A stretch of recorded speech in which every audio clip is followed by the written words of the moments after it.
Grand Matin Sud Radio, 7h-9h, Jean-Jacques Bourdin.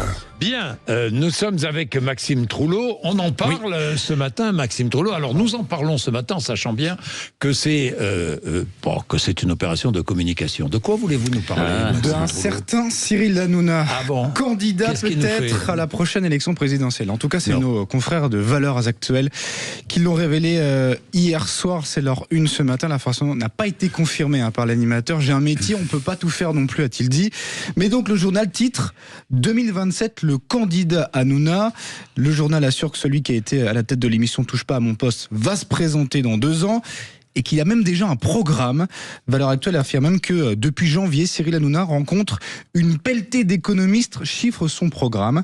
Alors, des propositions pêle-mêle, je vous en cite quelques-unes. Création d'un Guantanamo à la française, instauration d'un salaire minimal de 2200 ou 2300 euros, une diminution de 30% du nombre de députés, TVA supprimée sur les produits de première nécessité, TVA variable selon le salaire et entre autres, une hausse des indemnités des maires et une baisse des charges pesant sur les petites et moyennes entreprises. Je peux faire juste une remarque. Il va falloir qu'il trouve de l'argent quand même, parce que s'il est appliqué ce programme, c'est les riches qui paieront, c'est qui va payer? Il y a aussi qu'on offre une paire de Louboutin à toutes les femmes de France. Moi, je vois du mal à marcher, j'ai les pieds plats. Je pense, pour avoir essayé, j'ai essayé de récupérer les papiers je sais, on en a parlé hier avec Elisabeth. Je n'ai pas réussi à les récupérer.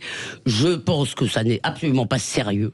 Voilà, je ne pense pas du tout que Cyril Hanouna, qui est un garçon intelligent et qui sait qu'il a beaucoup plus de pouvoir, si vous voulez, en s'adressant à des milliers de gens que dans une vaine campagne, n'a pas du tout l'intention de faire cela. Mais ça me dit peut-être quelque chose, que bien peu de temps je remarque, ça dit peut-être quelque chose d'une espèce de dépolitisation de la politique. Je suis d'accord, mais à chaque élection, il y a toujours un personnage comme ça. Il y a toujours... Avec qui la dernière fois par exemple, Coluche a été ce personnage-là. Oui, mais il y a longtemps. Entre Coluche et Hanouna, il y a quand même un monde. Mais un monde, en tout cas, en termes d'impact. Coluche était sur Europe 1, il faisait rire toute la France. Hanouna a des succès d'audience qu'on ne peut pas lui enlever. Hanouna, il est monté à 2 millions, 2,5 millions, donc il est un personnage. Je pense que c'est... On ne peut pas exclure le fait qu'il ait pris goût au pouvoir, Cyril Hanouna. Nous n'en savons rien, en réalité. Ça n'ira nulle part. Mais nous n'en savons rien. Je n'y crois pas une seconde. Moi, je n'y crois pas une seconde. Et d'abord, je le connais un peu. Je pense vraiment que c'est pas du tout quelqu'un que je méprise. Il s'adresse à un certain public. Il est intelligent. C'est pas exactement ma grammaire, je dirais. Mais bon, voilà. Mais justement, enfin, vous dites, il peut aimer le pouvoir, comme je ne crois pas qu'il soit assez dingue pour penser qu'il peut être élu. Mais vous savez, eh bien, je finis juste cette phrase. Je ne crois, si vous voulez, je sais qu'il a beaucoup plus de pouvoir dans cette position. Imaginez, je veux dire, l'impact qu'il a pu avoir aussi pendant la présidentielle.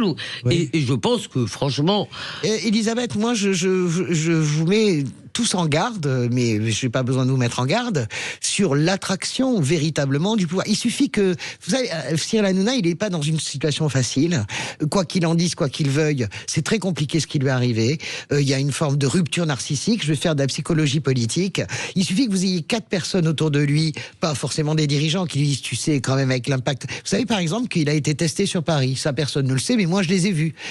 Sur Paris, il fait 8%, quand même. Donc, il a été testé sur Paris par des gens bien intentionnés, qui payent ce genre de sondage. Donc ça veut dire aussi que... Bon, je crois que je vais vous faire une annonce. Non. Finalement, je crois que la France m'appelle. Et j'allais vous le dire, que la France appelle un ticket Lévy de bois. Je pense que là, on finit de ruiner la France. Ça va être quelque chose. Alors, quand même, non, mais moi, attendez, c'est pas critique ce que je dis. Ça va être quelque chose. Mais on n'a pas cité Milei, on n'a pas cité Beppe Grillo. Ce qui est intéressant, c'est qu'il y a des pays où ça a été jusqu'au bout. Et même d'ailleurs Zelensky, quand il est élu, il vient quand même de la... Le cas le plus intéressant, c'est Beppe Grillo qui commence. Moi, je l'ai vu commencer, parce que je vis entre Paris et l'Italie. Je l'ai vu commencer sur ces petites places de village, en périphérie, parce que c'est un humoriste qui avait beaucoup de talent. Il arrive jusqu'au bout, parce qu'il a une armada numérique.